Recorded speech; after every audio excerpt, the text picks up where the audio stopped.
Hello, everybody, and welcome back to the TripleJump podcast. It's a video game podcast. My name is Ben. My name is Peter. My name is Ashton. And is the camera in a different place than it normally is? Yeah, it absolutely is, but it's focused and it's fine. Okay. We're gonna deal with it. Welcome everybody to the podcast. Are you guys doing okay? Yeah. Yeah, all right. Yeah. Yes. It's cold again. It's It got so cold. Really cold. And it only snowed for like 45 minutes this time, and then it hasn't snowed since. I'm a bit sad about it. But the snow froze, and now there's just a thin layer of snow that's been frozen for ages. I mean, it's mostly gone now, I think, but yeah, it's taken several days. Yeah, it's not ideal. I did almost fall on my ass pretty much the entire way when it was snowing. Like there's a hill going into the office, like just kind of outside, and I practically slipped the entire way down that. And I thought they're just going to watch me just zip past the entrance to the building because That'd be I amazing. I would have can't loved stop. That Yeah. would have been good. Well, it's time we talk about video games, but first we need to talk about our very real video game adjacent sponsor that brings this podcast to you each and every week. It's real, we promise. Peter, I think you've got the ad read in front of you there. I've got it right here. It's a new game that's coming out next week. It's all about, so you play as Pat, right? And you have to build a castle and defend it from your enemies. Okay, It's really good, and your enemies are coming. Oh, they're going to steal those letters. They're going to steal those parcels from Pat. That's right, Fort Postman coming in 2 days' time. Fort Postman. Fort Postman. Pat in his castle. That's it. Fort Postman. Is Jess there? Jess is there. Yeah, saying. Am I missing something? I'm trying to work It's out. Forspoken is the Oh, joke. for God's sake! But it's so far removed. That didn't even It's like compute on in my the brain. other side of a What football part of it field. that it Sorry. doesn't sound like The Forspoken fact that or the only thing Fort it's got Postman. in common is the word for. well And N at the Postman. end. And Postman, of course. Yeah, sorry. Sounds just like it. Yeah. My God. Um, it's coming on Monday. Fort Postman. Are people Good. sort of Getting it reacting confused. with just bemusement at every single announcement that Fort Postman has made? Yeah, I Just- think most of them are just saying, "What am I missing something here?" And then someone else has to say to them, it's Fort Fort Postman, the game that Postman. everyone's really Is excited it also, for. getting confused with other very popular games? Yeah, Forsaken. Forsaken. Yeah. Is that also going yeah. up in sales because they can't find I think Fort that is Postman? happening. For context, for those of you who haven't seen that story, apparently the Google search frequency for words such as Forsaken has gone up a lot recently because people are clearly sort of trying to maybe Google that game they sort of remember and haven't been following very much, and they can't find it. It's also autocorrect. Autocorrect. Forspoken is Yeah. autocorrecting to Forsaken, so that's presenting a bit of an issue. We're going to find out really soon if that game is actually any good. Yeah. It's been a real tumultuous journey from, wow, that looks great, to, oh my God, everything they're doing, it just gets greeted with absolute mockery on the internet. Like it doesn't seem like they can do anything right, unfortunately. It's a shame. But we will, of course, be covering it next week in Review Corner on I'll this be very streaming it podcast. on Monday as Yes, well. Yeah. on release day. So tune into Peter's stream on Monday. Yeah. For sure. Are we actually sponsored by Fort Postman? No, we're not sponsored by Fort Postman. Fort Postman. not It Fort was Postman. It was the fort that got me because I thought, is there some sort of tower defense game that I'm not aware Right. of? that's I was coming out? also, as he was explaining, there's a person called Pat. I was like, what? I was like, the only things that are coming out are Forspoken and Dead Space. And I was like, what's that got to do I got with in this anything? morning and I thought it should be Forspoken probably this week. And I was sitting there thinking, what sounds like Forspoken? Postman. And I was like, Postman. And I was like, what do I put at the start? And it was going to be For Postman. And it was going to be about four postmen. Right, But then I was okay. like, but no, but that would be called four postmen, not four Yeah, let's not be postman. silly now. Let's not be silly. Yeah. So it became Fort Postman. It had to be correct and Yeah. confusing. Brilliant. But we are. But we sponsored. are sponsored, as we are each and every week, by our wonderful patrons over at patreon.com, where I'm doing your thing here. Yeah, that I was is just normally what you do. prompting to ask if could we actually be sponsored by Four Postmen instead? Could we? Oh, yeah, but we are, in fact, each and every week sponsored by Four Postmen. Four Postmen. Yeah. If you go to postmen.com patreon.com/Team TripleJump. And then actually don't go there. Go to patreon.com/Team TripleJump. As little as $1 per month. That's all we ask for. And then you can submit questions to this podcast. And we have loads of other tiers available as well. Finally, the heating is on in the room. It takes a little while to warm up. They're these crappy little flimsy plastic vents that just let air in all the time. Yeah. So it's a cold, cold room. Yes, patreon.com. Thank you so much to our wonderful patrons. We appreciate you so much. We're not sponsored by 4 Postmen. But there may be at least 4 post people, mail carriers, if you will, within the patron community. There could be. There might be. If you are Sound off. a post person, let us know in next week's podcast question Or a post. courier, or if you work at a sorting office. Or If you something. deliver parcels for Amazon, whatever. What is the let us know. gender-neutral term for a postman? Is it a Probably postie? a post worker. Postal person. worker. Postal worker. That's it. Yeah. Postie. Postie. A cheese postie.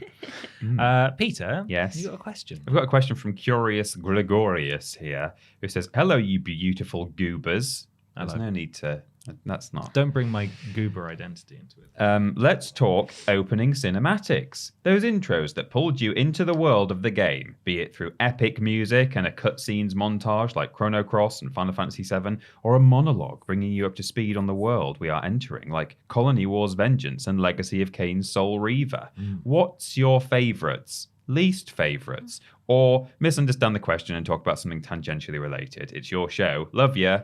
Thanks, Curious Thank you, Gregorius. Thank you, CG. I didn't bring any ones I didn't like. I couldn't Me think neither. of I any couldn't that I think of any. specifically I didn't can only like. remember the good ones. They're probably Yeah. not memorable enough to even like. Exactly. Yeah. There's loads of bad ones, I'm sure, but I couldn't Balan think of Wonderworld, Wonderland. Oh Yeah. yeah, Oh, yeah, that was really creepy, awful. wasn't That was it? really weird. That's Yeah. where he like tries Opens to pull her the mouth. child's mouth so he can like Puts his climb finger in her inside. mouth. It's really weird. Yeah, okay, well, that one. we'll That say one's that pretty one. bad. Collectively All of us. agree that one. That's a good one. Oh, London Racer has a pretty bad one. Yeah? Yeah. I can't remember it No, anymore. I mean, I only remember it because I reviewed the game, but There's probably a bunch of worse games that have Oh, yeah. absolutely Yeah, yeah, terrible. there'll be Right to those. Hell Retribution. Just take your pick, really.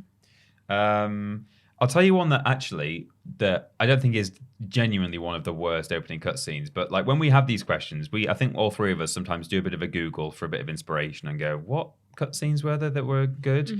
And a lot of the lists that I found said that one of the best openings of all time is Skyrim. Yeah, I saw a lot on those. And some of them, they were like including the whole opening sequence, and maybe they're saying, they like running around and the dragon's trying to kill you and stuff, and that's all very interesting. But some of them were literally just talking about opening cutscenes, and that is you're finally awake, and then you get put on a chopping block, and a dragon turns up. It's not even a cutscene. It's not a cutscene either. Because you just it's sat there first watching the person, and you thing, can look around. But even if it was, it's not that good. No. So Most, probably, I'm pulling this out of my arse now, but I imagine one of the most downloaded mods is just the ability to skip right to the game and get started. Because that bit goes on for flipping ages. yeah, it does. So first off, I'd like to agree with Curious Gregorius, who says Legacy of Kain Soul Reaver, who mentions that one. That's an amazing opening cutscene. So that's a PS1 game where you play as a sort of a vampire. And I had never played previous Legacy of Kain games. But in Soul Reaver, you play as a different character. So Kain is a character you play previously. I think there was at least one game before it where you play as Kain, or maybe 2. I'm not sure. But then they introduced this new playable character, and this opening cutscene for the time looks absolutely amazing, like graphically. It's an FMV. They've rendered it elsewhere and just mashed it together and put it in the game. But I remember sitting down and watching that for the first time and just thinking, this is borderline photorealistic. I mean, it's not, but for the time, it was. And I would love to, even today, I would love to see just like a movie done in that style. It just looks really cool. So that's definitely one. But I brought some for me that I like. An honorable mention to BioShock, which again it's not really an opening cutscene, but being in the bathysphere and getting your first view of Rapture, I think is definitely worth a mention. But then, cool opening cutscenes. I've got Tekken 5, which I really liked, which is like a 2-part cutscene. It's got the classic kind of roll call one where everyone gets like 5 seconds of doing some moves on the screen and looking cool. But before that, there's like a story cutscene as well. And it's basically just two of the Mishima boys, Heihachi and Kazuya, fighting off loads and loads of robots in just a kind of an over-the-top cool way. It leads straight off from the previous game. They wake up in this temple where they got beaten up, and then all of these robots attack them, and they just like smash them up, and it's just really cool. And there's like really good music. On the subject of your roll call opening cutscene where it just shows all the characters, little personal choice for the Unholy War as well, which is still one of my favorite cutscenes of all time. It's just got cool music, and it just shows all the characters being cool, doing cool things. So yeah, neither of mine were kind of story introductions, but sometimes I just want to sit down and listen to some electric guitar and watch people like beat the crap out of each other, I think. Mm-hmm. So those are mine. We all like that. I'm not going to apologize. Not to echo Peter, but hi, my name's Ashton and I like Horizon. And Right, yeah. the opening cutscene for Horizon Forbidden... Sorry, Ashton. It's okay, Peter, I'm just talking. Yeah. The one for Horizon Zero Dawn's really good because it sets up like the story. You have a baby and Rost is there and you're like, who's this man and this baby? What's happening? You see the robots and you're like, this world looks cool. But I really liked the opening cutscene from Horizon Forbidden West in the sense that it was like, I mean, you play for like an hour beforehand, so it's not quite opening, but you get to a point where it's like, now the game begins proper. And you are riding through the lands on your steed, and there's like music playing and all these different cuts from like, now we're in a snowy area, now we're in a woody area, now we're in a desert area, just to show like how far she's traveling. I just think it's really good. And then when that's done, you go down this big lift that takes you down into the like playable area, and you can actually play at this point, so it's not technically a cutscene. But you just stood there and there's this music playing and you can just like see out into this area, and it's this really like slow descend into the like area you can play in. And I just think it's great. I just remember sitting there like, man, this game's great. I'm on board already. But also, I think that the opening cutscene for Deathloop is really good because obviously that game's kind of like figuring out like what is actually going on, like what's happening. And you start off with someone trying to stab you in the neck, like fully over the top of you with a knife, because obviously it's all first person. And it's Juliana? Julie Andrews. Julie Andrews, yeah. Juliana? Yeah, Juliana. She's on top of you and she's like, remember, God damn it. And you're like, I don't know what's going on. And then you die. And then you wake up and it's like, what is happening? What is actually happening? Because he's just like, oh, what a weird dream. Like, crazy dream. And it gets you kind of into the whole, like, what is actually happening? Like, I don't understand. And also, Jedi Fallen Order opening cutscene's really good with like the reveal of Cal's Jedi powers, and then the second sister first appearing, and oh yeah, that's all in a cutscene, isn't it? Yeah, I forgot that was all right at the start. Yeah, they figure out that there's a Jedi there, and Cal's got his lightsaber behind his back, and it's like, oh, is he gonna like protect this guy, or are we gonna like, what's gonna happen? I just think that's a really interesting cutscene. I was sat watching it and I was like, it's quite dark and it's quite like it's gloomy because it's all rainy and horrible, but I just think it's a really good cutscene. Excellent. So there. It was Juliana. I just wanted to Yeah. check. Excellent choices, you guys. I've got Thanks, some Ben. more excellent ones as well, and you will all agree that they were all excellent. Oblivion. I'm going with Oblivion because that actually has a cinematic intro cutscene and not that Skyrim nonsense. Sweeping drone footage of the. Yes, I've watched it and I've written the cliff notes. It opens on the Emperor stood in the dark as the theme begins to swell. He's Sir Patrick Stewart, and we all love his voice. He talks up the threat of the Oblivion Gates, and they are shown. Then, a beautiful sweeping shot of Cyrodiil and the Imperial City.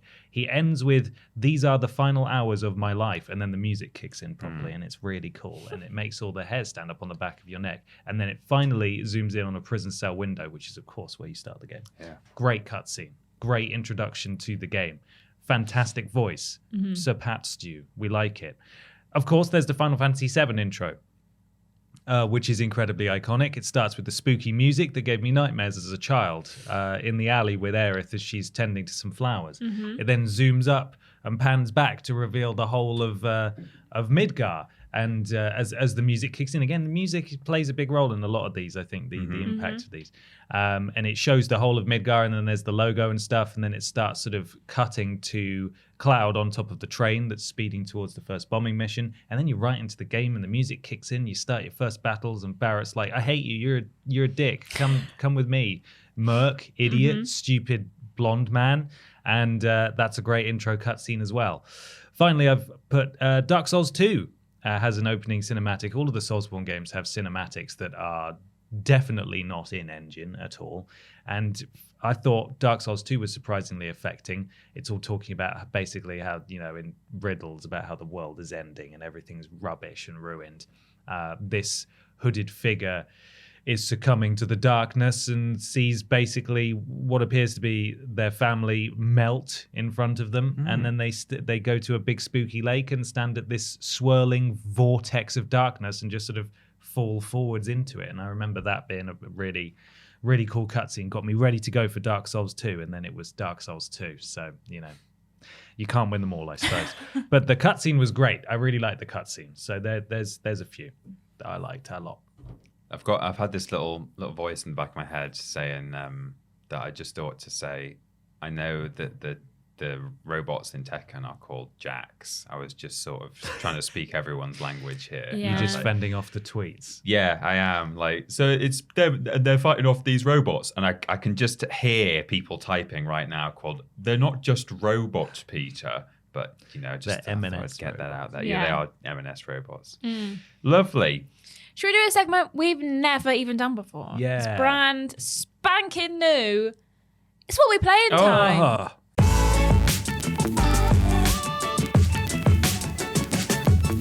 It's what we play in time. Time to talk about the games what we have been playing. Peter, what you've been playing? Well, while you guys, presumably, I don't know, were at your lovers' lanes and, at the disco, i.e. watching the first episode of The Last of Us. Yes. Right. I was studying the Blade, i.e. finishing The Last of Us Part 1. Nice. And wow, you're not wrong, Ben, when you said that replaying that scene, the scene at the end, certainly hits different when you having played The Last of Us Part 2. You're like, man, do I want to do this? I don't think I want to do this. Not only because you think about the familial repercussions of what will happen to all the people who love and care about these surgeons if I kill them, but also knowing just the chain of events that it will set off for Ellie and everyone else.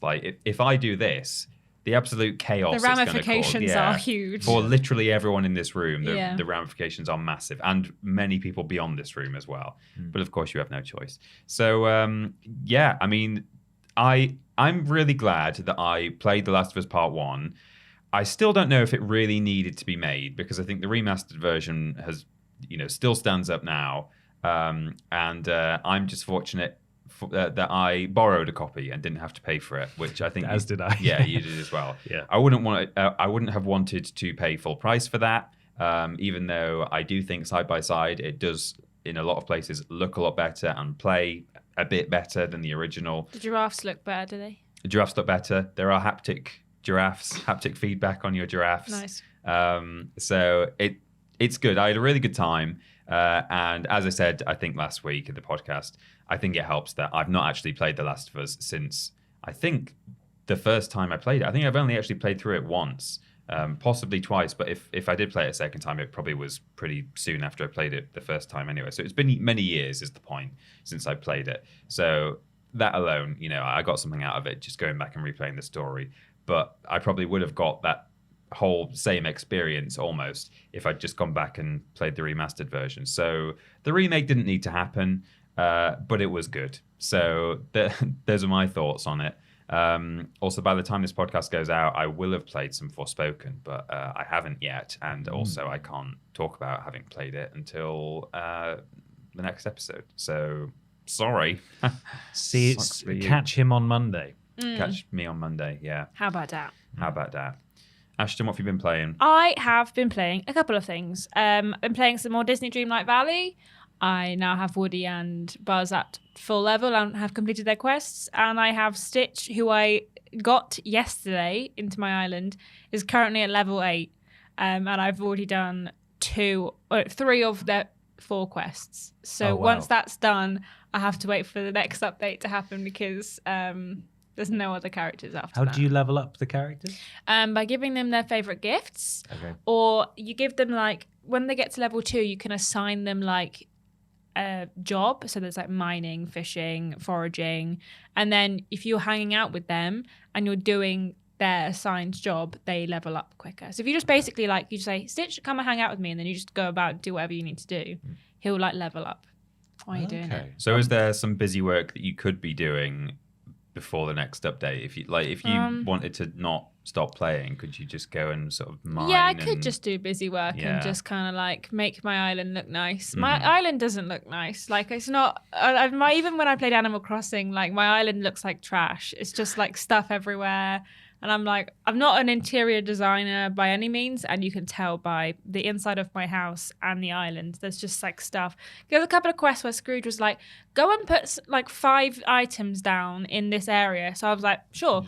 So it's just 5 random things just kind of dotted around. What's the maximum level for a character? 10. Okay, so you've got Stitch real close. Yeah, and then you have to like get them to a certain point to be able to do their like next missions and stuff, and there's like certain requirements, but I'm really close to just finishing Stitch as well.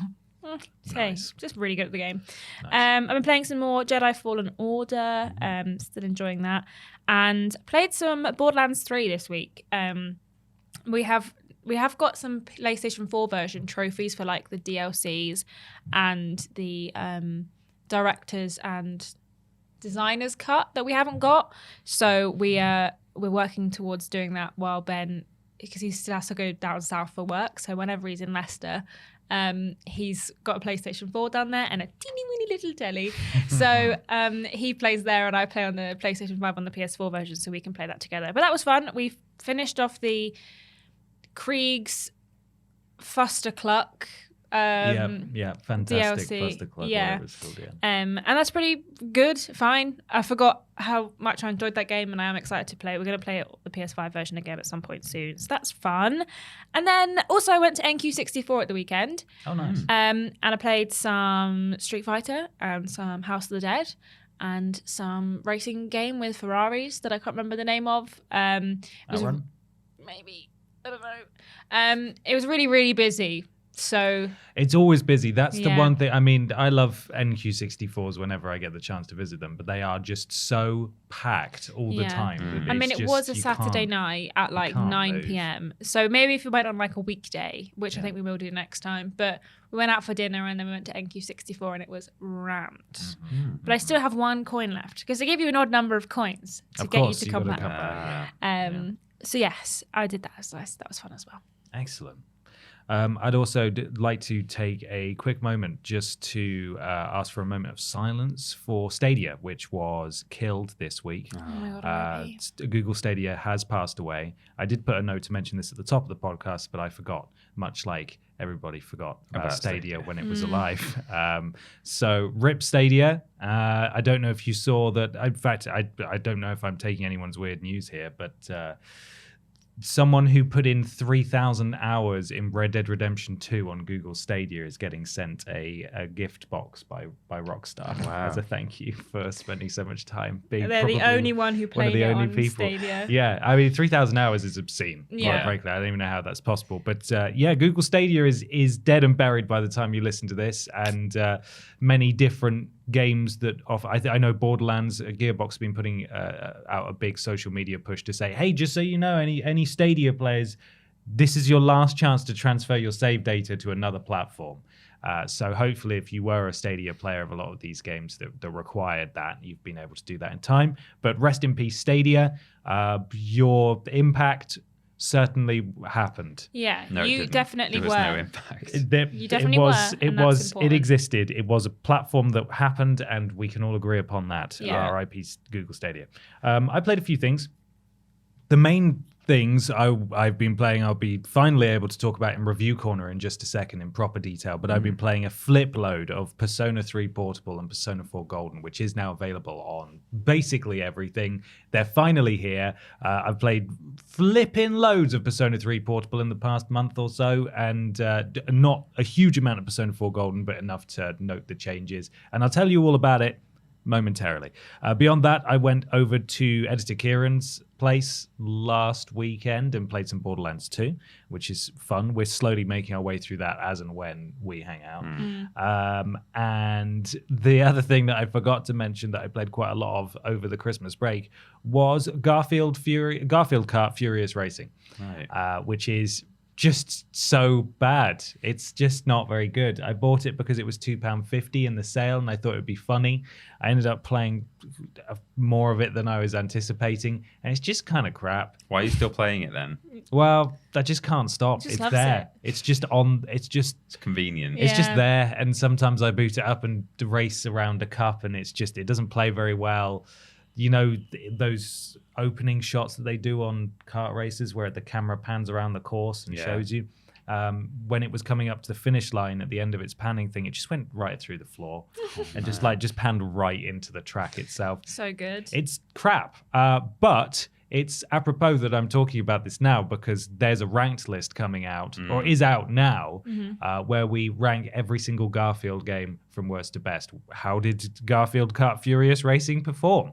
You'll have to find out. Do you think they called it Furious Racing and it's supposed to be like Furious Racing? Possibly. Maybe. Furious. I don't know. We said or Furious maybe in the he's just list, furious because Garfield's always mardy. He's just cross. He just hates Mondays, doesn't he? Which is really Bloody funny. hates them. They're always So racing funny. on Mondays, so he's furious. He hates it. He hates it. But you'll find out more about that in the ranked that list. went Go out and watch it. Go and flip and watch it. And also Review Corner regarding Persona 3 Portable and Persona 4 Golden, which we're going to go to right now.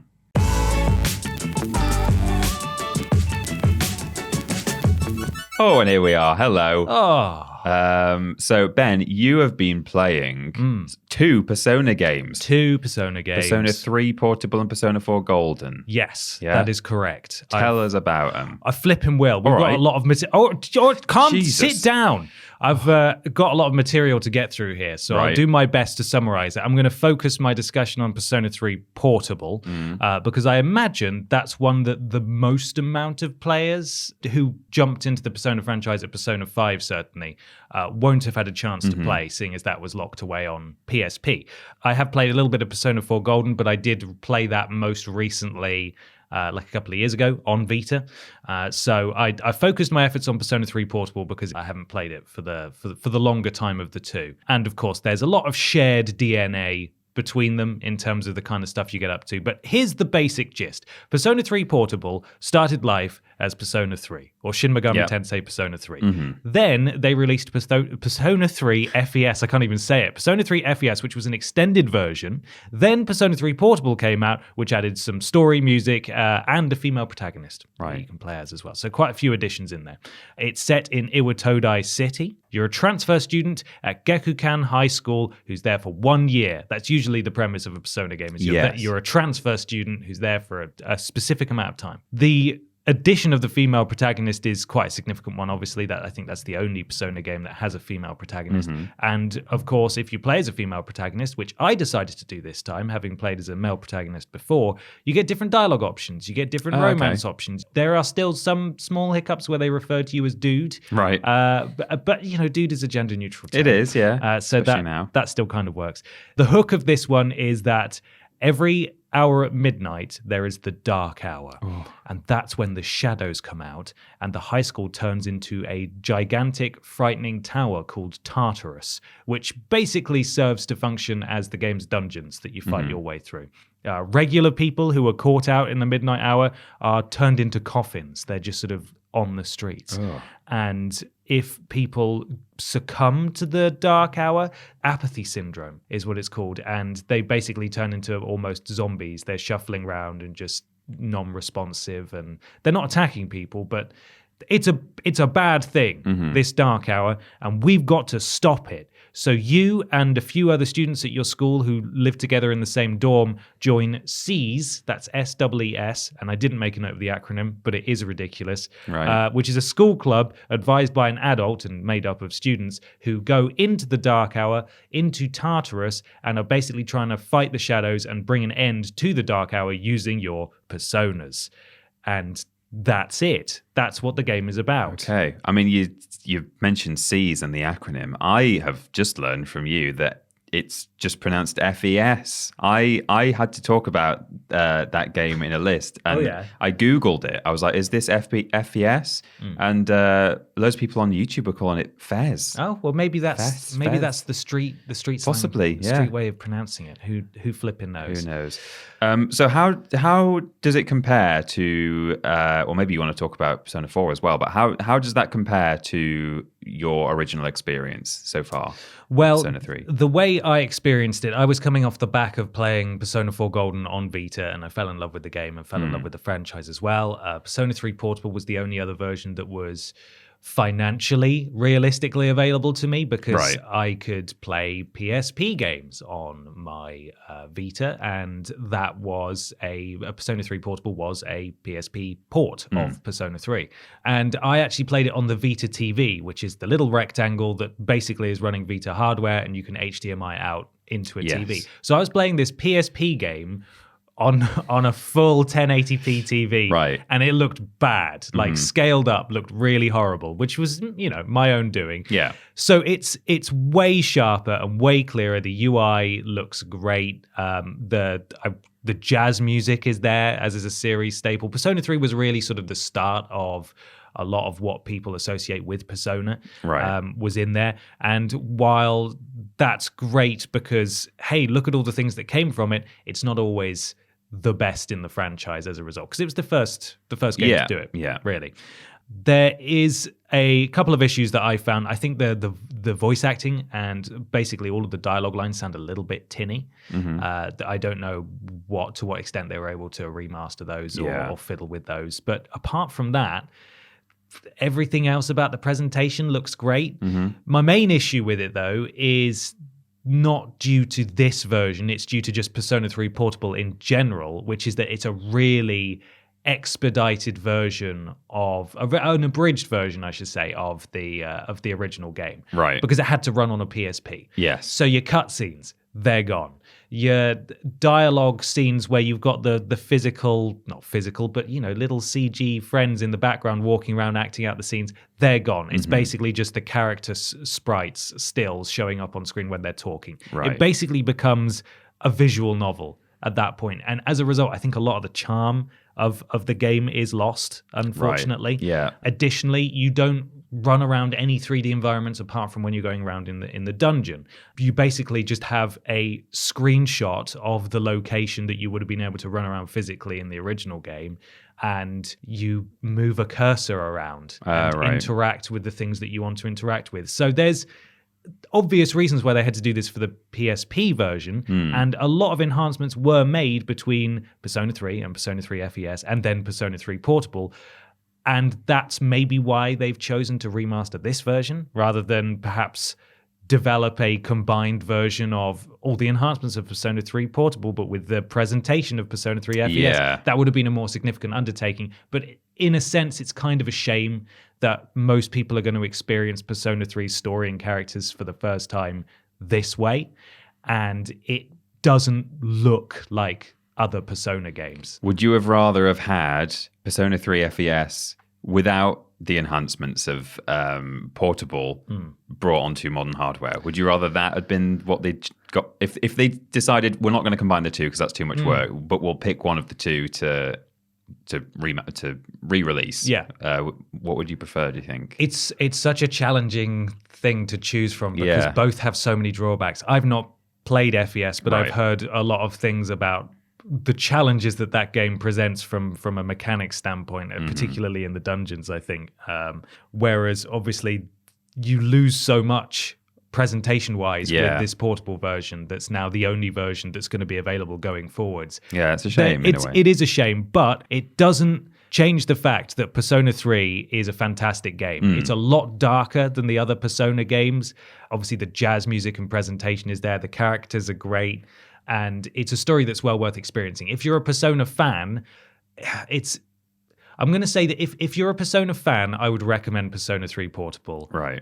Playing it, certainly. Persona 4 Golden, which I'll get to in a second, absolutely. Everyone should play that. That's a great game. Persona 3 Portable, though, I feel like because of its presentation alone, is probably going to be more of a niche for Persona fans only. And, I mean, visual novel fans might actually get a lot out of this game. Yeah. But there is still the element of going through the dungeons, and there's like 200 floors of Tartarus. Okay. And periodically through the game, those get unlocked and you can proceed further up. But it's a lot of grinding to get through that dungeon, even if you're not doing all the optional side stuff. In terms of the traditional Persona experience that's there, social links, you spend time with people outside of school. You have some free time where you can decide what you want to do. If you hang out with friends, you level up that social link, which then when you fuse personas, which are basically Pokemon in a very contrived sense, that you get to use in battle. You can create new ones by fusing them together in the Velvet Room with the Igor with the big nose, who's in all of the Persona games. And then there's a load of activities that you can do as well to upgrade your core stats, you as a person. So there's your intelligence and your bravery, and there's another one as well. I've written it down here. Courage, academics, and charm. That's it. There's 3 in this game. I think there are more in the subsequent games. CAC, as it's called. Yeah. So you upgrade your CAC, and depending on the levels of your respective CAC stats, you can then do different activities and even hang out with different social links. Activities. Thank you. Yes.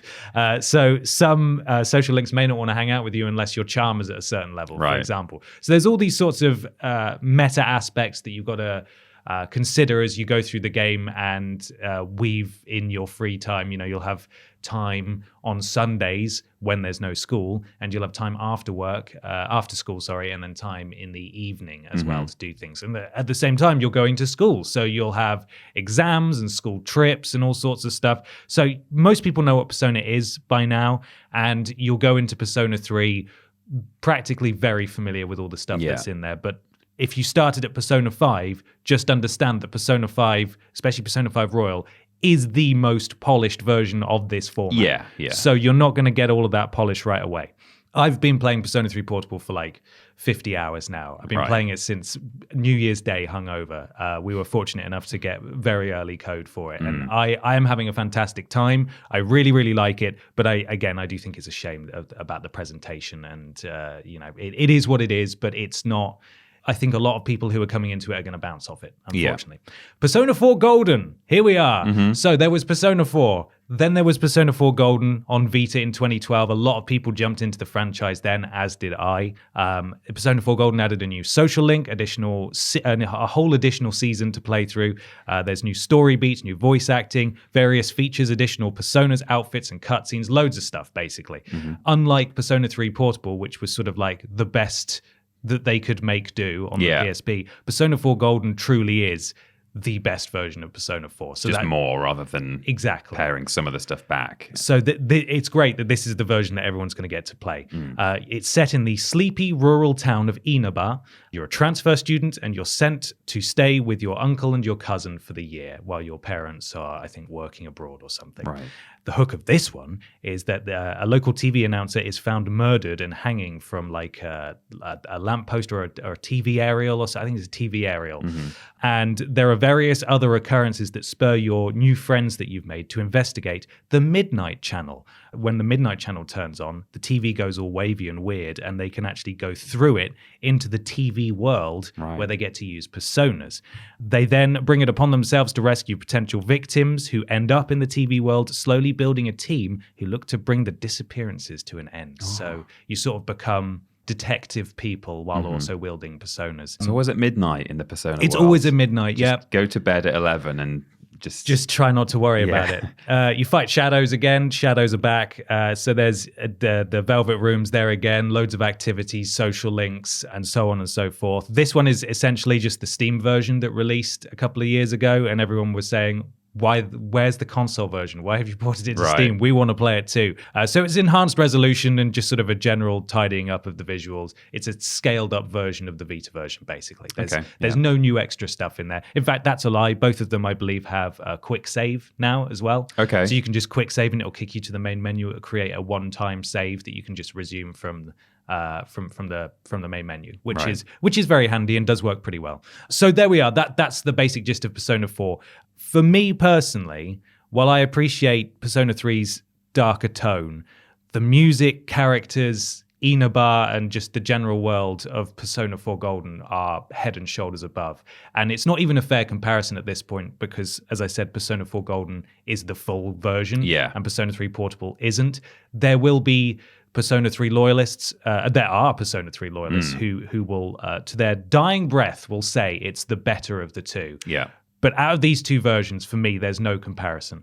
As I said, I would recommend Persona fans play Persona 3 Portable because it's a great game with a great story. And if you're a fan of the franchise, you will get something out of it. But at the very least, if you're interested in dipping your toes into these two games, Persona 4 Golden, head and shoulders above for me. I think this is a must play for anyone who liked Persona 5 and wants to play these games. So. And worth going back and playing it, even if you are familiar. As you said at the start of the chat, you know, Persona 4 is perhaps one people are more familiar with over Persona 3, but still worth going back and playing Persona 4 for the funsies. I would say so. There's no, you can't play as a female protagonist or anything like that, but you can, unless you're following a guide and maxing out all the social links, you've got different romantic options, different paths you can go down, different personas you can play with if you want, and the trophy list for both and achievements and so on. It's great. I'm so happy that these two games are finally getting released, and despite the slightly crunchy voice acting, which I don't think clearly they could do much about in Persona 3 Portable, and the fact that it's Persona 3 Portable full stop, which isn't their fault. I can't really find fault with these games. I think it's fantastic, and they're not overly expensive either. So I would recommend people give this a go if you're into your Persona games, for sure. Lovely. Well, thanks, Ben. You're very welcome. Also, I should just quickly say a big thank you to Sega for giving us the codes for these games early. And also, it's available on pretty much everything. It's out on Switch, Xbox. I think on Xbox it's part of Game Pass as well. All right. PlayStation 4 and Steam for Persona 3 Portable. Persona 4 Golden's already on there, as I said. So there we are. That's it. I finally got to the end. Well done. Back to the podcast. Back to the podcast. Let's go. Oh. Well, wasn't that fun? Yes. It's time for question 2 now. Comes from Richard Group. Hello, boys and/or girls. I finally got around to watching Raising Kratos, and it got me thinking of how gamers as an audience have matured, for lack of a better term, in what they expect from a game's narrative.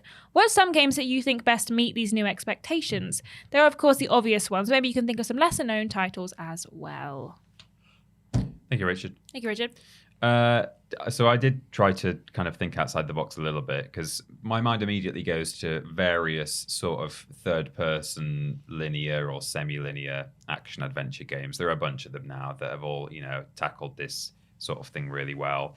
Interesting relationships, and, I'm not just a big, beefy action hero. I'm not just talking about Kratos, but, you could say that about someone like Joel from The Last of Us or Nathan Drake. I'm not just someone from like a pulp like magazine or something from the 50s. I have feelings now.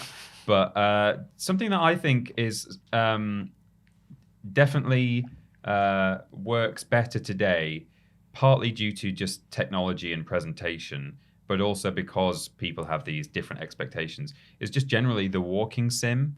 I think that, those games are essentially, in a lot of ways, they're just all narrative and characters and relationships. And you have a world to walk around in, and some of them are very beautiful, and there's definitely a visual aspect to it. And you could argue that, in a way, games that are all narrative have existed almost as long as gaming itself, because you've had like text-based adventure games since like the 80s or whatever. So in that sense, the fact that there's a compelling story with interesting characters, that's probably been around as long as gaming has. But I think there's something special and different about a walking sim, so-called. I don't know. I think there are moments that you have in these games where you just see like an item that's been left quite deliberately in a location, or just the way that a room has been designed. You know, you might go and you just find like the cigarette still smoking in the ashtray, or like the environmental storytelling. Yeah, exactly. Environmental storytelling is definitely the phrase I was looking for there. Scrabbling for. Yeah, I think environmental storytelling, that is a different kind of maturity in a way. I mean, it's in a way it's a bit tenuous, but I think it's mature in comparison to the stereotypical view that people maybe had of gamers and what gamers are into, even just like 10 years ago. You know, it's first-person shooters and it's blood and gore. That's what gamers do. Or if not, it's because they're children and they're playing platformers or something. But now we have these things where it is about relationships and, you know, love and loss, and you do have subtlety like environmental storytelling, where you can wander around a world that is designed to only have perhaps you in it as a character. You might not encounter a single other person, but by reading notes or listening to audio tapes or encountering these little environmental cues, there's something a lot more mature and in a way a bit more highbrow compared to what we used to get a decade ago or 2 decades ago in gaming. So yeah, it's an outside the box answer. If you play them, you can feel like you're superior, basically. Yeah, absolutely. To everyone else. Big brain. That's why I play them for sure. Yeah. Just to make myself feel big boy. The highest horse. Indeed. The ivoriest tower. Ashton. I have a few, but I forgot about the whole lesser known ones thing. So I was just thinking while Peter was talking. But I did actually think Edith Finch was a good one. What Remains of Edith Finch is a good example of a walking sim. And I think actually the more recent Tomb Raider trilogy are a lot more fleshed out and I'd say mature than the original Tomb Raider games. Obviously, there's no dinosaurs, which is a shame, because, you know, mature people like dinosaurs too. Yeah. But there's a lot more depth in Lara Croft. There's like a really good example of, I would say, female rage in one of the Lara Croft games, where like everything's gone wrong. Everyone that she cares about in this situation has either been hurt or she thinks that her best friend is dead. And she just comes out of this water and she's just murks everyone. Like, she just goes straight into it and just starts like killing anyone that she can see. And I just think that it's a good game. And I think that it's a real depth of Lara Croft that like you haven't seen before. I do just think like nowadays people just want more. And not everyone, like you say, there's still people who just were quite happy with, let's run into situation and shoot person and it's done. Or both. Some people want both. Yeah, exactly. But I do think that there's like a certain kind of genre of gamer who are like really interested in all like the audio files and like the pieces of paper you find. Obviously not us playing the Callisto Protocol, because we've not read or listened to a single one of the audio files. No. But that's okay. We just want to fight the weird monsters, and that's fine. But there's definitely an influence from games to kind of flesh out their universe and their story with additional things that gamers can either choose to or to not read. The first time I played the Horizon game, I didn't read anything. The second time I played it, I read every single thing I picked up and listened to everything I found, because I was so much more intrigued by it. So I do think there's definitely games Final Fantasy VII, I would say, is quite a mature game. Not that it wasn't when it first came out, but I definitely think that it kind of was maybe a bit ahead of its time in the story that it was giving us. And I haven't played the whole thing. I've only played the first part of the remake. But I think that's quite a good example of how it has always been there, but it's definitely more prevalent now, I think. Yeah, I agree. I think games have always attempted to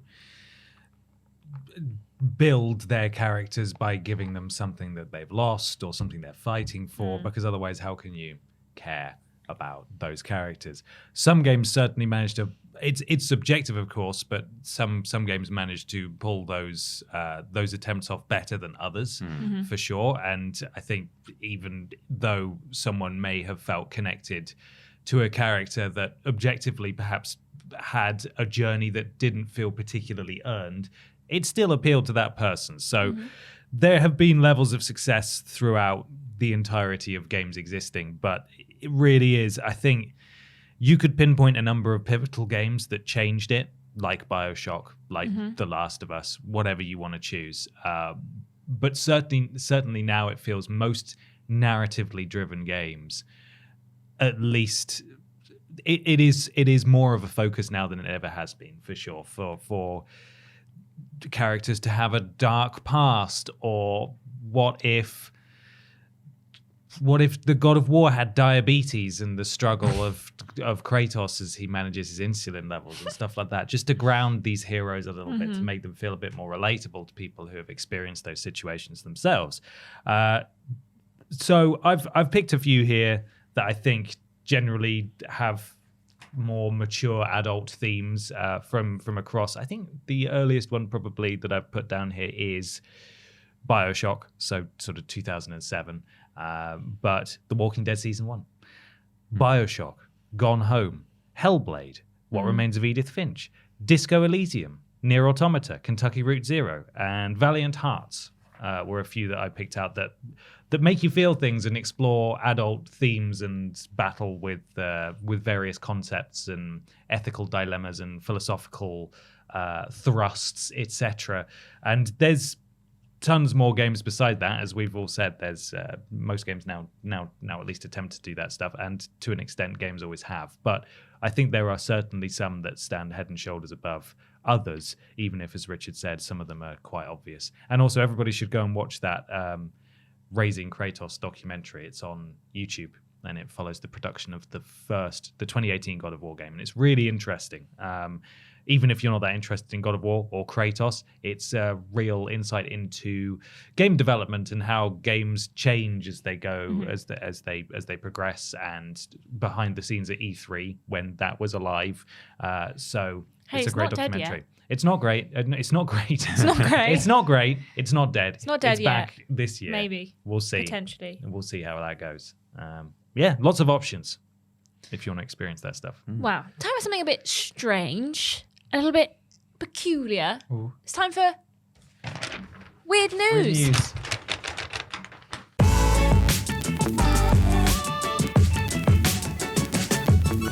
It's Weird News time for some weird video game news. Remember, if you want to submit some weird video game news to us, check out our Facebook and our Twitter feeds, where we ask for weird news early in the week. And you can submit your weird news right there, and you might get a shout out right here. However, if you want to guarantee a shout out, you need to go to patreon.com/Team TripleJump, support us at a certain tier, and be named a podcast producer. And this week's podcast producers are Nathan, GY Goliath, Nexus Polaris, Duncan Wilson, Nicole Hansen, Ellie Nicholas, Erica Hutchinson, Melody Elbonet, Katie Garrett, and Gabrielle Philipping. Thank you, podcast producers. Thank you so much. Peter, what's your weird news? My weird news was sent to us via Twitter from Johnny Mac at JohnnyMac13. Nintendo Live. Random! It's from NintendoLive.com. And the headline is Random. Pet fish reveals credit card details during Pokemon Violet live stream. Oh, no. Subheading, that fish. How'd that fish do that? Well, you'll find out. That fish deserves a schooling. Boo. Get it? Boo. Do you get it? I don't actually. I'm booing it because I fear the unknown. I don't understand this. Because a group of fish is called a school. school of No, fish. I don't think that's it at all. Yeah. It's because it needs a to be class told of off fish. Yeah. quite clearly. Yeah. A group of fish is called a murder of fish. Pets can do silly things. They eat newspapers, tear up fabric, and make us laugh. There's So the three silly. things that pets do. So silly. But one famous fish has accidentally revealed its owner's credit card details during a Pokemon Violet live stream. Automaton Media reports that the fish found its way onto the eShop and did a number of things, including changing the user nickname and adding funds to the owner's wallet. Okay, this one needs some context, doesn't it? Yes. It does. Well, Ashton, I give it to you. Mute Kimaru channel is a Japanese YouTuber whose most well-known live stream series is called Fish Play Pokemon. on these streams, you guessed it, some pet fish actually manages to play through the entire Pokemon games. The channel has played through Pokemon Crystal, Leaf Green, and Sapphire, among many others, with 20,000 hours of playtime under their belt. This school of fish is incredibly impressive. What? But how do they play? That's what I was going to ask. Mutikimaru has created a program and circuit board that uses motion tracking. The board has a sheet of paper and various button inputs on it, and it's placed behind the fish tank. When the fish swims by the button, the circuit board picks up the movement and inputs the relevant movement. Some people are like so clever, and then they just do things like make their fish play Pokemon. Yeah. And you know what? Think of Go the for things you it. But could it just do. cracks That's me fair up. enough. On the 15th of January, while playing Pokemon Violet on stream, the game crashed and the fish found themselves going into the Switch's menu and then the eShop. It's a journey, to say the least, it says, with ... Once on the eShop, the fish manages to browse a few games such as Minecraft and Minecraft Legends, but not before popping into the wallet page and adding 500 yen to Mutikamaru's account, which is where the credit card details were on show! ! Usually they blur those out, don't they? You think it would be Yeah. starred? Yeah, star them. Starred out. Look, we know we said we didn't like fish Pokemon the other day. That's if you read every article on Nintendo Fish Live. haters, Nintendo The Live. Nintendo Live cinematic universe is filled with lore. Yeah, but this proves that real fish are way more interesting. We wouldn't be happy if our pet fish revealed our credit card details online, but you know, at least it's a unique skill. The fish weren't quite done there, though. As a last hurrah, they created a brand new icon for Mutikimaru using platinum points via the reward system. The icon, a simple little Nintendo Switch Sports golf character. I mean, again, they're just sort of filling at this point. I was hoping that would say the icon, a fish. You That know, would if be like good, yeah. coincidentally, but no. So anyway, Is there a picture of like the fish playing the game? I've seen somewhere a picture of the fish. Do we know the fish's That's name? the thumbnail of the of the Cool. thing. It's a good fish. It's a good fish. I don't know if we know the fish's name. Apparently, there's a whole school of fish. Or Don't sorry, say that to murder of Beth. fish. Yeah. Yeah, I was going to say, I don't understand. Did you guys know that if it's a group of ducks, it's called a herd of ducks? That's great. Yeah. I like that. We looked it up the other day because we were talking about it, and we were like, what's it called a group of ducks? A herd. I thought it was a raft of ducks. Or is that like otters or something? I think it's a raft of Well, otters. Alexa said it was a herd. Yeah, no, I think it's otters, actually. Could be a murder A as raft well. of otters. Mm. Cute. I have some news. It was sent by Jonathan Wong on Facebook and at I_am_slagacus on Twitter. Slagacus. It comes from Kotaku, written by Kenneth Shepard. Kind of a sick name. The official Pokemon TikTok accidentally let Pikachu say flip. Oh, no. Oh.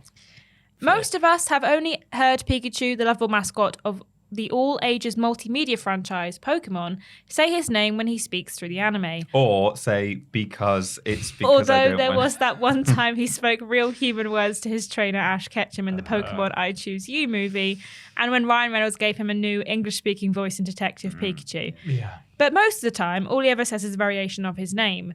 Well, today, he got to say mother flippin' in an officially published TikTok from the Japanese branch of the Pokemon Company. You heard it here, folks. Pikachu is a potty mouth just like the rest of us. The video has since been deleted from the Japanese Pokemon TikTok account, but was set to an audio by user Andy Arthur Smith, in which he sings an embellished version of If You're Happy and You Know It. The new lyrics to the children's song, as performed by Smith, go a little something like this. If you're flippin' happy and you mother flippin' know it, clap your mother flippin' hands. As a Japanese branch account, it stands to reason that people running it might not be native English speakers and didn't know how explicit the nature of the song was until it was pointed out to them. And that once it was, the video was promptly removed from the account. However, no delete button can stop the internet, which never forgets. So Pikachu sings, if you're flippin' happy and your mother flippin' know it, clap your mother flippin' hands. It's like... Official marketing material. You must have heard this. Have you heard the sound before? It's properly just... But it's not even that, they like, just say it. They've just done, like, if you're happy and you know it, and they're, like, Pikachu's just dancing. Like, Pikachu, like, claps... Well, this is the... I won't play it out loud. I'll just show you the video. But, like, Pikachu, like, claps in time with the song, because he does, like... a few claps, and then there's a skip, and then at the end he claps again, like in time with the music. So it wasn't even that they just like made another video and just put that over the top. Like they dead ass just picked that thing. All jokes aside, this isn't the first time Pikachu has cussed in official capacity. In the Detective Pikachu movie, the Electric Mouse said hell and damn in the voice of Ryan Reynolds. Whoa. Sure, on a list ranking the severity of different profanity, these are much lower on the list. But perhaps when we heard Pikachu saying his name, he has always been swearing at people. He could well have been. He could well have been. Wow. Yeah. How weird. How crazy. What a weird news, eh? That is a weird news. I've got some weird news from, this came from Dragon Cog Interactive on Twitter, and it's Kotaku. This is written by CC Zhang, and the headline is, RIP, programmer euthanizes his $1,000 AI VTuber waifu. Oh, wow. no. We're going to need some Did he context take for her this to one as well. So Switzerland? No. He just uninstalled her. She is gone. Bryce Hackdaddy 8000 is an intern who works at one of the major Silicon Valley tech companies. He also makes TikToks of his programming antics. The adverts have loaded in, such as programming his 3D printer to play first-person shooter games. He recently created a virtual girlfriend. It did go viral. Virtual girlfriend out of two major AI programs, ChatGPT and Stable Diffusion 2. The former allows the program to respond to human-prompted questions, and the latter generates custom images as part of the response. He also used Microsoft Azure's text-to-speech program to help ChatGPT Chan speak with different emotional responses. The creator told Vice that he wanted to improve the roleplay aspect of interacting with the AI girlfriend, so he used popular VTuber Maury Calliope. Okay. Yeah. Possibly Calliope? Calliope as a personality base, and then added lore to its knowledge base. ChatGPT-chan is also capable, or was also capable, of identifying objects by using the camera that Bryce attached to its physical monitor. He used this functionality to gift her a pair of Air Jordans for Christmas, which makes her very happy. Would you like to see? Of course I would. Yeah. Absolutely I would. Look at what I got you. Wait, are those Air Jordan ones low cut? Thank you. These are definitely going right on my feet. These are definitely going. So much. These are definitely going right on my feet. I love you so much is what something GPT-chan, GPT-chan. Chat GPT-chan says. In the is the technology kind of unsettling? Yes. Does the concept remind me of a Black Mirror episode? Also, yes. But Chat GPT-chan responds with such convincing exuberance, I find myself emphasizing with its creator. Great. I'd probably talk to her every day too. Bryce used the AI to practice Chinese, and he even spent $1,000 on improving her response speed. Unfortunately, this story ends tragically. It's CPT-chan now. Oh. Pick a lane. Responses became shorter and simpler over time, and Bryce's real girlfriend became concerned for his health. Oh no. Kotaku reached out to ask if he spent more time with the program compared to his other digital hobbies, but did not receive a response by the time of publication. He's in mourning. He deleted the program sometime between the holidays and this week. Oh. I don't know if he euthanized. Why would they use euthanize? It did have inverted commas. Normally, I'd like to make a video pointing out the absurdity of euthanizing my AI, but that doesn't feel right to me anymore, the creator told Vice. It feels inappropriate, like making fun of a recently deceased person. Oh God. Yeah. He sounds like he got a bit too into it. Sounds like it was a bit funny at first, but then... Then he fell in love. Yeah.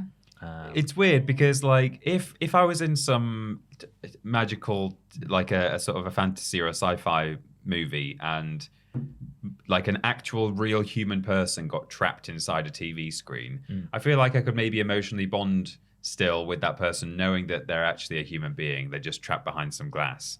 But that voice just saying thank you. These are going right on my feet. Like, I love you so much. like, yes, it can respond to it, like objects, and he's like got that stuff that makes it like do an emotional voice. But like, I would ultimately just hear like the fans running in the background, and Especially just think, if you created it yourself. Yeah, Like, yeah. if you knew how it worked, the magic would be ruined. I thought the whole thing was a joke, but it sounded like he did think, I need to turn this off because it's getting a bit kind of strange. His physical human girlfriend was concerned as yeah, well, which is but I feel like I'd like to think I wouldn't fall into the trap of getting actually attached to what is literally just a circuit board. well. It If could you also can be send like- us in a waifu that Peter can try to We'll do bond an with, experiment. we'll do an experiment. Sorry, Yeah. Ashton. I was gonna say it could also be like the amount of time you've put on. It's like if you make a big if you make a game and you program a game, and then you're like, well, this is taking up too much of my time. Time to delete it. I suppose it's like one thing of like how much Yeah. effort and £1,000 he's put in, but yeah, bit weird. You play God, you have to deal with the consequences. You know, It's true. When will you learn? it's time for question 3. Question 3 comes from Chris Law, who says, "Hey everyone, with things like escort missions and water levels being generally hated, why do developers still add these to games? Keep up the fantastic work, Claw." Thanks, you. Chris. Thank Law. you, Claw. Thanks, Chris. I mean, I think they're less common now than they once were, but certainly water levels still exist. Ice levels where you're slipping around still exist. Escort missions still exist. And I think partly it's just because game designers seek some kind of variety in their level designs, and they think, oh, we could do an escort mission. You know, it's sort of in the bag of tricks. You know, they kind of stick their hand in and pull out maybe an underwater one where you have to like raise and lower the water levels, just because it sort of exists already, because it's a trope or a kind of a stereotype in a way, really, that like a game should have that. I think the temptation is just there, and as I say, I think they're less common now, and so I do think there is an element of, we know that people don't like these, or we know that these typically don't work very well, but it probably depends on perhaps the caliber of the developer, or at least maybe the budget or the time constraints. And if they've got the time to both come up with and then subsequently develop a more interesting level, perhaps they would do. But in other cases, they might think, oh, we could just quickly like throw together an escort mission where, as long as there's some AI where the character's going to follow you, then you just play through it the normal way. And, you know, it's an attempt to add interest and variety, even though it often doesn't work. So I guess it's a toss-up between like whether they want to listen to like negative feedback and like consider that and apply it to their game, versus, yeah, but we could just do an escort mission and it'll be fine. You know, it's just like, I think it comes down to the individual developer really, as to whether they're going to like, how much that affects it really, how much the negative feedback affects that sort of thing. I also think it's a general understanding of how these kind of levels work. Like, you haven't got to explain the mechanics of an escort mission, because people just know how it's going to work. You have to walk slowly, because if you walk too fast, they're going to get annoyed and they're going to get lost and they have to start again. Or a water level, we understand how that kind of thing works. I think water levels are less common now than an escort mission, because a lot of kind of big games don't tend to have that like jump from level to level, like desert level, and now we're in water level, and now we're in ice level. But there is obviously still big water sections in games like Horizon the second one has a big water level or water area that's kind of essential to the story. So there's all kinds of like introduction to these mechanics, and I kind of think that every developer thinks that, oh well, mine will be different. Like, We'll work out mine how to will do be it. better. Yeah. Yeah. Like, oh, but it's a water level. But yeah, but mine's different. It's not the same as like the other water levels. Like mine, you know, it's a big open space and there's things to explore. You are still swimming, but hey, you'll have fun, I promise. But we're different. We're special. Well, and escort missions as well. Like, Yeah. they're not, in a sense, like the principle isn't that bad. It's just that all AI seems to be rubbish. When you're having to move them around, they're rubbish. And I suppose every developer thinks, oh well, we'll just make it so that the AI will be all right. I also think that some, especially escort missions, tend to kind of be relatively important to the story. Like they don't tend to just kind of be tossed in for the fun of it. Normally, if you're doing an escort mission, apart from in things like Borderlands or a couple of other similar games, that are like, just take this guy over there. because it's fun, isn't it? It's a fun game. But like certain kind of story, linear driven games are definitely more integral to the story that you do these escort missions. And those ones aren't normally too bad because sometimes the person you're escorting might be able to help you out in combat or stuff. But I do hate it when you're in a situation where you're escorting something that can also help you fight and you don't want to get in a fight, so you're hiding behind a thing, and then they're like, hey, time to fight, and they just start going in and then they know where you are. That always bothers me. Or if you get seen by someone but you hide to know that they'll go away and the AI is like, we're in a fight now, time to fight, and it's always like, no, stop. But I just think it's a familiarity, and I also think that normally escort missions are kind of important to the story and help move the story along. So I don't mind an escort mission, just don't make it too long because I'll get annoyed. And I'll just hate the person I'm escorting by the end of it. I'm almost there. My answer is basically a combination of both of your answers, really. Get your own thoughts, Ben. I had my own thoughts. I haven't had a chance to express them yet. Yeah, it's a toss up between adding some variety to the gameplay, not really caring about what the reception might be. I mean, obviously they'll care about what the reception will be, but also not thinking that the reward is worth the risk, and thinking that, well, mine is going to be one of the good ones. My water level, my escort quest is going to be one of the good ones, and they can be done well. Can you imagine if Ellie in The Last of Us 1 could be detected by enemies? How quickly would that completely ruin the entire I was going to thing? say, like, some modern escort missions, if you can call them that, or just like AI companions, don't raise the alarm at all. And like, you'll do some stuff in Uncharted, like, comes to mind particularly, where you can be hiding in the grass and like Sully will just be like wandering around, like walking right up to enemies. And they just don't care, which is good. It's a good thing. It looks silly, but I'd rather that would happen. Absolutely. They are getting better. It's not very often now that you do get an escort mission, a straight up escort mission that's, well, full stop, and let alone one that's really bad. And the same with water levels too. And I think both of those, when they are featured and not done very well, is usually you're not looking in your AAA space at those not being very good. You're largely getting those in your sort of more, you're either indie projects that are aiming to be throwbacks to classic platformers and action games, and or perhaps, you know, like sort of the AA region, the Focus Home published region of games where things are great, but they're a little clunky in places, and they include those gameplay mechanics because I don't want to generalize and say that their design philosophies are kind of stuck in the PS2 era, but there's certainly a lot of influence in those games, and maybe they don't have the funds necessarily or the budget to pull them off to quite the extent that AAA games tend to do nowadays. You just don't really see them all that much, and when you do see them, you're not often left thinking, oh my god, escort missions are the worst, because they're just kind of done a lot better now than they used to be.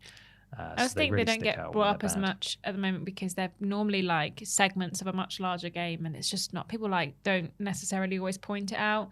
Like, I know sometimes they'll be like, there's a really annoying escort mission right in the middle of the game, it might come up, but it's not something that you normally kind of take away from a game, is that like, oh, there was a 20-minute escort mission that was really annoying. It's kind of like, well, the other 20 hours were fine. So all the rules have changed, and it's not that you have to keep that person alive or something. They might just either be invincible, or at worst they just go down and then you're on your own for a bit, and they might well have their own attacks. They're not just some helpless damsel. But like you said, Ashton, like sometimes the story just necessitates it. You're the hero, you go from location A to location B, you meet character C, and then if you're going to continue the game and the story, that character's going to have to be with you. You can't just then like play through all the levels and they're not with you, and then when the cutscene plays they are. So like they're going to have to be there with you. So sometimes there's no way around it other than hopefully making them sort of invincible and not adding like fail states to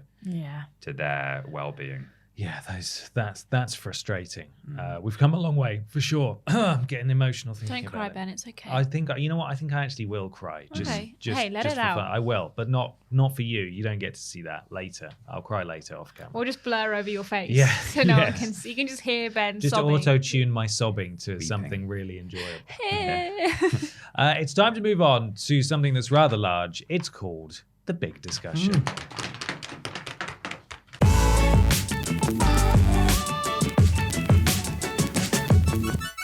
It's big discussion time. Time for the big video game discussion. This week it comes courtesy of Stephen Donovan, who says, "Hi Ben, Ashton, and Peter. Long-time listener, first-time question submitter. With The Last of Us adapted into a TV series and other video game IPs being adapted for TV and film, full stop, what video games do you feel should be off limits? I think games like Dark Souls, Celeste, and Disco Elysium would never work as their mechanics are strongly tied to player agency. But what about others? Even ones that you feel may work, but you hope that they are never adapted."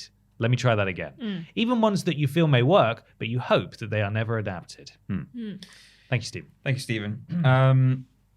My answer, well, at least one of my answers, two of my answers, I think, are games that I'm not saying they should never be adapted because I'm precious about them and I'm trying to keep them safe. I'm saying they shouldn't be adapted because I think they will be rubbish.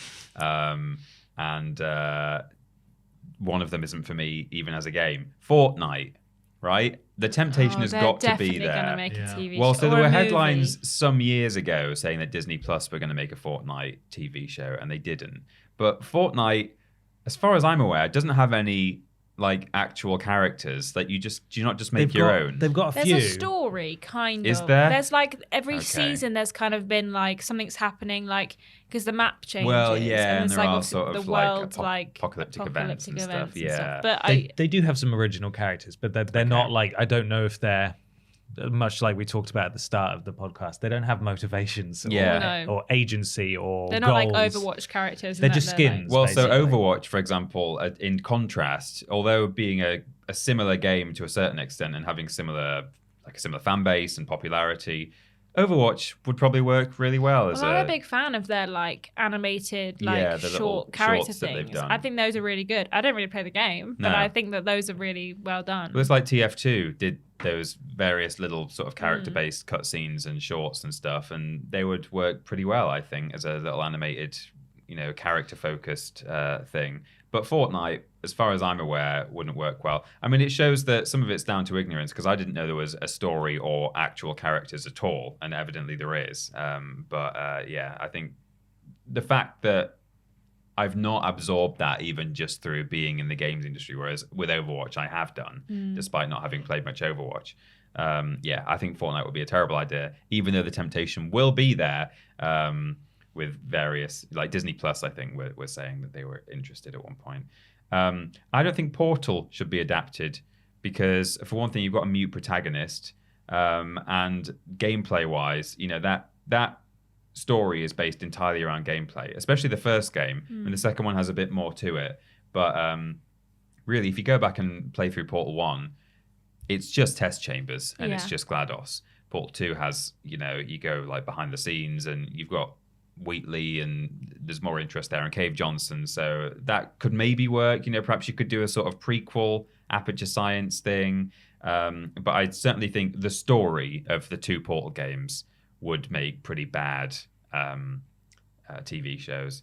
And then also I think GTA, I can so see Grand Theft Auto being turned into a TV show or a film, and they basically just use the brand name, but then it's just a bunch of random criminal characters, maybe in Liberty City. Might be what they call it, but I don't think it would be like attached at all, really, other than by brand name. And I think that would just feel like a bit of a cash in. I'd be maybe a bit more interested if they picked some specific characters from the games, like the GTA 5 gang, or previous characters. There's some pretty interesting ones in like other games, Nico and stuff. That might work better, but knowing the way that they would almost certainly take it if they did adapt it into a TV show, I'm saying that shouldn't happen. If they were to do it, they should do it with recognizable and interesting characters, personally, I think. Ashton? I have a few, one of which I think kind of would lend itself quite well to a TV show, but I think would lose a lot of its charm, being Life is Strange. I think that obviously, it is already in episodes and has its kind of own condensed little stories, but I just think it would lose some of its charm because a lot of it is, how you make decisions and what things you say, and obviously you can just be like, Max says the wrong thing, reverses time. Now she says the right thing, but that kind of takes a lot of that like shock out of some of the bits that happen in it. On a similar vein, things that I just think wouldn't work because the player's agency is the important part of the game is dark pictures games. You could never make those into TV shows because, you could take like the story of it and make it into a TV show, but it wouldn't be dark pictures. It would be dark pictures. It would just be a horror. It would just be a horror show because the whole point is that you make these decisions and the story goes like in different ways and it changes every time you play it because you're making different choices and stuff. So they wouldn't work. And also I think the Outer Worlds wouldn't work as a TV show because you again make decisions and affect things in certain ways that make the outcome of the entire game totally different. Like you can, rebel against the main point in the game and the game like ends so much earlier on than it does if you just don't make that decision. And also the fact that you can do like the final boss, you can either fight or just like talk to them or avoid it completely. You kind of lose that sense of choice. You could turn the story again into a game, or into a TV show, whatever, but I just don't think that it would translate into the game because the main point of the game isn't there. Like the person isn't making a decision. So those kind of games I think just wouldn't work because your player agency is just completely gone. I think that's partly what I think with GTA as well. Like I'm sure you could do just a good criminal drama. There are plenty of good ones out there and call it GTA, but it's to do with like having that sense of I've got this sandbox to play in and I can go and cause chaos. That doesn't translate if it's just some characters who aren't you. So I'm honestly open to pretty much any game being adapted to a TV show or film, like because I have no hope of them ever being any good. But The Last of Us was pretty good though. The first episode was pretty good. Yes, it was. Because ultimately, if it's a good TV show, regardless of whether or not I'm interested in the game, I'll probably watch it. And if it's a game that I'm interested in already, I'll give it a go. So it's just sort of, there's the stakes are low for us, the viewing public. Yeah. We can just not watch them for sure. And as I was trying to come up with ones that I think have sort of a bit sacred that I wouldn't necessarily want to see bastardized, for want of a better term, I actually realized just take your shot. Yeah. Just make it. See if it's any good, because Fallout's getting a TV show and that could be rubbish or it could be great, and you make a lot of decisions in that game and can affect the outcome and stuff like that. We now have the technology on streaming services like Netflix to do choose your own TV shows. So a dark pictures game could work, although then you're entering the territory of what ultimately then is the difference between the game and the TV show. But I agree with you, Peter. I put GTA, Saints Row, any crime sandbox is just going to be potentially a really stupid action movie that has nothing to do with the games unless they base it heavily on a plot. But then you're going to be going from these the experience of GTA and Saints Row is so unique in that you go from, not so much with Saints Row, but certainly with GTA, you go from oftentimes quite serious cutscenes and story moments to walking into the street and getting hit by a taxi and then having to get up. It's basically the Ryan Reynolds film, was it Free Guy? Yeah. That's basically what a GTA film or TV show would have to be, unless it was a really grounded, gritty, episodic TV show. And then it's probably going to turn off most of the fans of GTA anyway. So it's not really going to be what they want. They're making a Gran Turismo movie, and if they can make a Gran Turismo movie, no sports game is off limits. They could make a FIFA movie quite easily about a rookie footballer who rises up through the ranks and have loads of cameos. It'd be terrible. It'd be really self-flagellating, I would imagine. Is that the right term? I don't know. I don't think that's right. Flagellating is Masturbatory. Masturbatory is what I Yeah. want. Yeah. So yes, it is what I want. And so FIFA already did like a documentary sort of film about themselves, didn't they? About the founding of FIFA, and it was like, oh, aren't we amazing? And all the critics panned it. It would be like that. And if FIFA are going to do it, you don't flip in the likes of WWE are going to do the same thing, where you have Yeah. some sort of weird TV series. Again, it might be interactive where you're a rookie and you have to make decisions about, I don't know. There's a lot of games that could be adapted into movies that genuinely wouldn't work. But for the most part, give it a go. If it's got a story, or even if it hasn't, as is the case with Gran Turismo, why not? Do whatever you want, because the Last of Us TV show is excellent, but obviously that is adapting an already excellent story. So not every franchise has that behind them. But, do it. Give it a go. I'll watch it. I agree that games that do have a lot of agency that in itself isn't a reason not to make a TV series. So, for example, Dark Pictures, I think that is tied so much to the fact that it's like built around, this is a choose your own adventure story.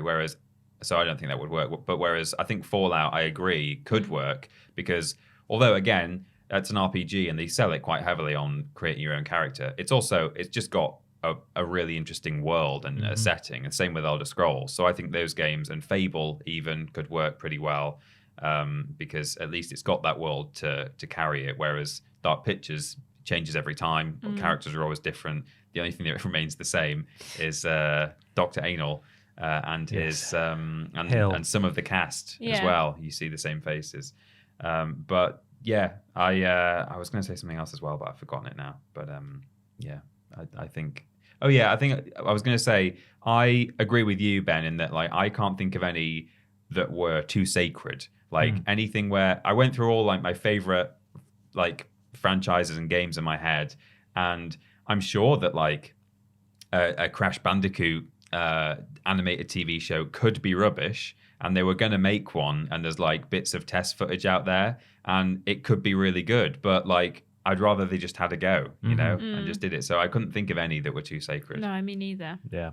Make it. Throw it all at the wall, see what sticks. Yeah. I want Uwe Boll directed trash heaps for the rest of time. Has anyone watched the Please. Halo TV show? No. No. Does anybody know anyone who's My watched the dad Halo watched TV it. show? Really? He liked it. Oh, that's good. Yeah. Is he a He Halo didn't- fan? No. He didn't know okay. it was based on a video game. He said, "Oh, we've been watching a new show this week." I said, "What?" It's called Hello. It's called Hello. Hello. It's called Halo, and I was I would have watched it if it had been just an adaptation of the first game. I think that's got a great story and a great setting, Is great it just characters. a but completely different story? yeah, I think it's set before it, but also I think it actually deviates from. He takes his helmet off and he Yeah. like has romantic relationships and stuff, Yeah. which isn't very Although I think master it's chic. set before, it does stuff that I think like breaks lore that's ahead of it, like sort of like Right. retcon Yeah, stuff. yeah. I think I've not seen it, but I've seen complaints about it, so it's a shame. It's a shame, but The Last of Us TV show, very, very good. Mm-hmm. Ashton and I have watched it. Peter, I think you're waiting until I'm it's going to all wait till out. it's all out and then watch it in over a couple of weeks. Yeah, Yeah. very, very good. Very It's promising. really annoying because that means we can't talk about it. Whoa, Well, we can, just not. Well, we can, but we have to talk about it privately, so not to spoil it for Peter in case something happens. Yeah. How selfish of you. We've I've Peter. got an idea of tiptoe what's going around to us, happen in it. Tim. There's probably maybe there will be I've got a something. vague idea of the story of the last. No, but I mean up to I don't know obviously how far up they're going through the story, but up until whatever point they choose, I've got a rough idea of what's going to be happening. No, It's good. It's really good. It's really good. It's been a long time since I've probably since House of the Dragon that I've sat down and just like watched a drama. And it's good stuff. It's good. I like it a lot. Do you know how many episodes there are of the series? No, probably 10. Yeah. Around there, I'd have thought. I mean, well, actually, it's HBO. So Actually, it I might think be it's like, 9 episodes. I think I read it? maybe Okay. There we are. Well, One of those you ones. can hold on for 9 weeks. 2 months. You joking? That's how long it takes to have a baby, Peter. It Yeah, is, exactly. So If you're a hamster. get your head out of your ass, Austin. Join us in the 21st century. Yeah. Yes. I Join don't, us in that I don't century. have to keep waiting week on week for a new episode. I say that, but I'll watch like Star Wars shows. Yeah. It's really good though, and everyone should watch it. It also Yeah. means I It's can pay for, if I pay for Sky, I can just pay for it for like a month and watch it. Yeah, all I'll get in a free month. trial. I'll get a free, yeah, exactly, get a free trial. And just binge it and then get out of there. Exactly. That's how this Not have works. to pay for it for like 2 months straight. I just use my dad's. Yeah. Go log into Sky so I can watch my video game. Watch show, Halo. Yeah. Watch Hello. Thank you so much for listening, everybody, /watching. We really appreciate all of you. Stick around to the end of the plugs here so we can tell you what's coming out this week. Peter, what's the place where people can go on the internet, please? Team TripleJump everywhere. YouTube.com and Twitch.tv/Team TripleJump for all our videos and our live streams. We stream on YouTube as well as Twitch. And when we're streaming on YouTube as well as Twitch, we are modded by Lord Brotovich, Trialing Badger, and Mr. Black. If you've got Amazon Prime, part of that bundle that you're already paying for includes a free Twitch sub. So spend that on us if you would like to, please. Twitter.com and Facebook.com/Team TripleJump. You can go there for video and live stream announcements, legacy video content, highlights of the week from the streams, bits of news, all kinds of things, all posted by Fraser and us sometimes. Thank you, Fraser, for looking after those. TikTok.com/@Team TripleJump. Ashton is posting TikToks there. I've been in one of them recently and maybe more. And Patreon. I haven't snuck one of you. You've not been in any other you've ones not without your surreptitiously. consent. No, I mean, maybe there will be more soon. Oh, there by is the not. time There this is a goes. couple more on there. Now. Okay.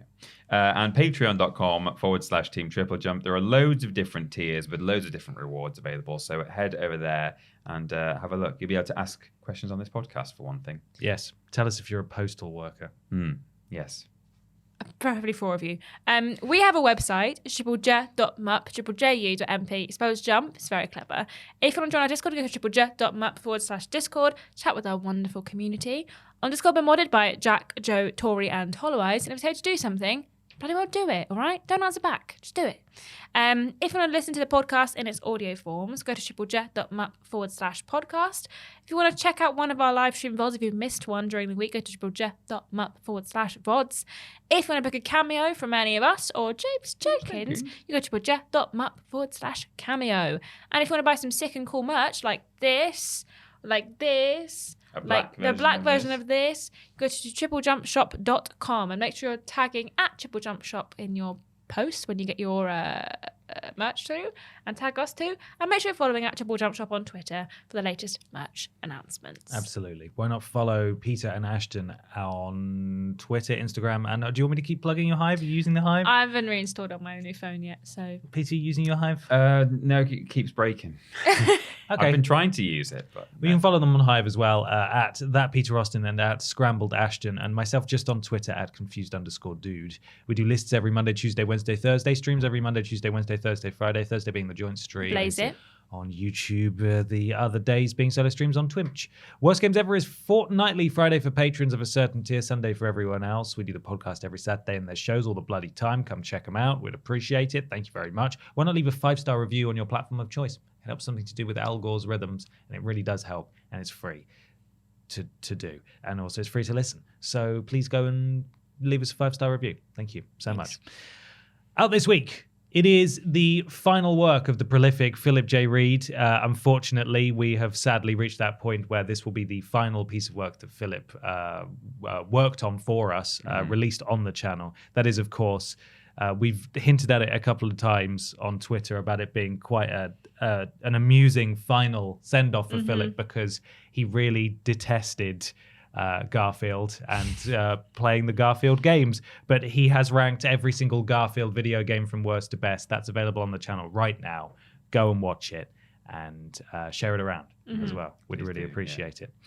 It's also Worst Games Ever week. It is. It's what was it? Nickelodeon, Jimmy Neutron, Boy Genius, Attack of the Twonkies. Yes. Which isn't a slur, even no, though it sounds like one. Yeah. So that was available on Saturday, on Friday, yesterday. If you're listening to the podcast soon after it goes out, and available on Patreon on Friday, and it's available. Will I get to the end of this sentence? You're doing such a good job. Come on. Available for everyone else tomorrow. Sunday, if you're listening on Saturday. Yeah. Absolutely. Also, I believe, is there a job listing still live currently? Yes, there is. I think actually it might end on Sunday. Ah. What's the date on Sunday? Yes, I believe that is correct. The 22nd. 22nd or 3rd. 22nd is Is it Sunday. 22nd? If you'd like to apply to be one of our freelance video editors, go to triplej.mup. It's probably /careers, but if you scroll down, the little button Yeah. says careers, and you'll see the job listing there. So quick, hurry. And if you've been kicking your heels about applying or you're halfway through your application, get it sent Let's get in. it done. Or it might be too late. Yeah. Please don't send anything after the Sunday. The job listing may not be taken down immediately, but it does close on Sunday. So please don't send anything after that time. And give us a couple of days to look through all of the applicants before we get back to you, because we will have. I'm sure people will be desperate to hear on Monday, and we might not get back to you on Monday, but we will. Yes. We message everyone with a yes or a no, so you will hear something. You will. You will. Unless you're a chancer who sends a stupid email, Yeah. at which point you don't get a response. And it does happen. And also make sure you're sending it to the right email address. I don't know why this is so bloody hard, but we had two. We had someone reply in the Twitter thread with their portfolio. That always happens because people just search with keywords and they don't know anything about the job. But then someone sent a full application to the completely wrong email address. Please just check. Double check. It just there says on it the ad. all in the listing. So go do that. Not a great first impression. That's Don't all I'm want to saying. make Ben Mardy. It's not Eye a for fantastic detail. first impression that you sent it to the wrong email address. Okay, so come on, guys, get it together. For You can do clarity it. on what the chances are probably not. They're not you because you're listening to the podcast right now. A chancer is someone who sends us a template email and they say, "I've not done the sample. Here's just my portfolio." Yeah, Yeah. exactly. Someone who's just Or we have had people in the past apply to say, I think I'd be really good, because, and also I can't really be asked to move to Newcastle, so Not that maybe you have to for this maybe job, I could but- do it remote. Just people who aren't taking it. So, you get all sorts. You're doing great though, I'm sure. Yeah, I'm just sure. read the bloody ad. That's all we're asking. Thank you so much for listening, everybody. There's just enough time to hear from the sponsor one more time this week. Yes, it's you play as Pat in your blue suit, your red van, your black and white cat, and you're in a great big castle. That's right, it's Fort Postman. And there's 3 more of you, and then you are 4 postmen. Yes, maybe. We'll Yeah. find out next week. Coming I on suppose. Monday. Thank you so much for listening, everybody. We will see you next week. Look after yourselves. Bye. Bye.